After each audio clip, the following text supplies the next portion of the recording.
Abych možná přešel i k tomu, jestli to je vlastně dneska skutečně mezi těmi firmami téma, ta digitalizace, a to ať už těmi účetními, tak potom samozřejmě tím komerčním sektorem jako takovým, nebo jestli to není prostě jednoduše jeden z dalších buzzwordů, který se tady používá v biznesové rovině. Já si myslím, že to určitě částečně buzzword je, ale zároveň jako téma to taky je.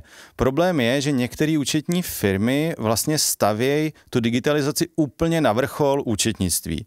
A to mě osobně se nelíbí, protože digitalizace účetnictví má být nástroj, který furt má vést k tomu, že to účetnictví má podávat informace. Účetnictví je určený k tomu, aby podávalo jeho uživatelům informace, ať už je to management, veřejnost, stát.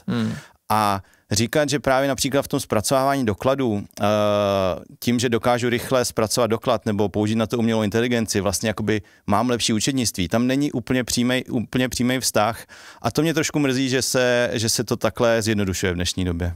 A proč myslíte, že se to zjednodušuje? Protože je to, zajímavě to zní, dá se to dobře použít v komunikaci. Na druhou stranu myslím, že nás čeká změna v tomhle tom, protože ať už to bude příští rok nebo o rok později, přijde nový zákon o účetnictví, který vyloženě je postavený na tom, že přestává do takového detailu řešit způsob, jak to účetnictví vzniká, ve smyslu, jak jsou ty doklady zachycený nebo jak jsou zpracovaný, a začíná předepisovat to, jak mají ty informace působit na jejich uživatele.